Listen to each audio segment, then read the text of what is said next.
మార్చి 14 గురించి 10 సంవత్సరాల పాటు పోరాటం చేశాం.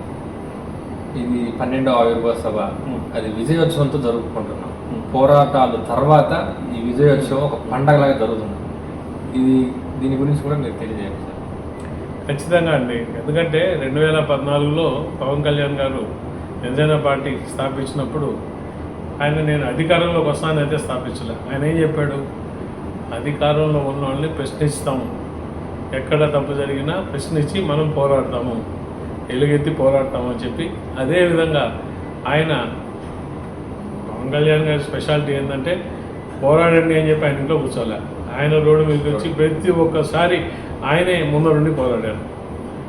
ఆయన నిజంగా కూడా మనం కానీ పవన్ కళ్యాణ్ గారి జీవితం ఇది చూస్తే, ఆయన రాజకీయాల్లోకి రావాలనుకున్నప్పుడు పెద్ద సినిమా హీరో, ఆయనకు అవసరం లేదు. ఒక రకంగా ఆయనకు విపరీతమైన అతనంటే ఫ్యాండము, అడ్యులేషను, లక్షలాది కోట్ల మంది ఆయన అంటే విపరీతమైన క్రేజ్ ఉన్న టైంలో నేను వచ్చి రాజకీయాల్లో నేను ప్రశ్నిస్తాను. ఆయన ప్రశ్నించడం అంటే ఎవరిని ప్రశ్నిస్తారు? అధికారంలో ఉన్నవాళ్ళని.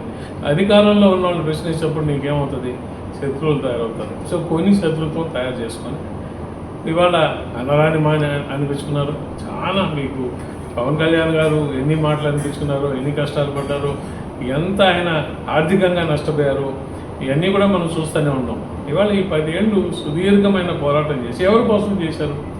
ఆయన కోసం చేసుకోలేదే. నాకు గన్లు కావాలో, నాకు వ్యాపారాలు ఉన్నాయి, నా వ్యాపారాలు పెట్టుకోవాలో, వ్యాపారాలు ఇంకా పెంపొందించుకోవాలో, అటువంటివి ఆయనకి ఏం లేదు. ఎంతసేపటికి నేను, నా ప్రజలు, రాబోయే తరాలు, మనం వాటికి ఒక మెరుగైన ప్రపంచం, వాళ్ళకి రాబోయే తరాల కన్నా ఒక మెరుగైన ప్రపంచం మనం కానీ చేస్తే అంతకన్నా నా జీవితానికి సార్థకమైంది. ఆయన ఎంతసేపటికి ఏమంటారంటే, నన్ను ఒక సినిమా స్టార్గా ఇంతమంది లక్షల మంది, కోట్ల మంది నన్ను ప్రేమించారు.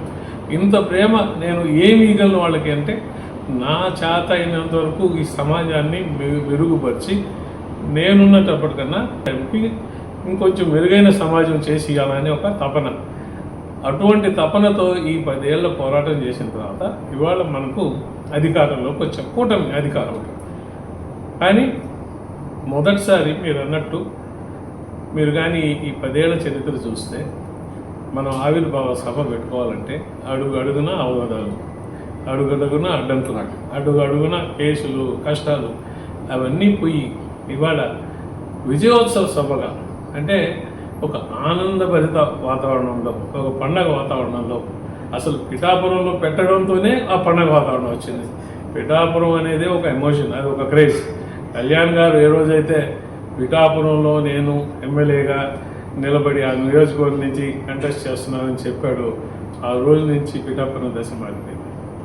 అందరూ ఆ రోజు అన్నారు, ఇంత ముందర పిఠాపురం ఎక్కడ అంటే కాకినాడ పక్కన పిఠాపురం అని, ఇప్పుడు పిఠాపురం పక్కన కాకినాడ అనే దశకు తీసుకొచ్చారనే మాట అందరూ ఆ రోజు అన్నారు. ఇవాళ నిజంగా కూడా పిఠాపురం అంటే ఒక ఎమోషన్, ఒక క్రేజ్.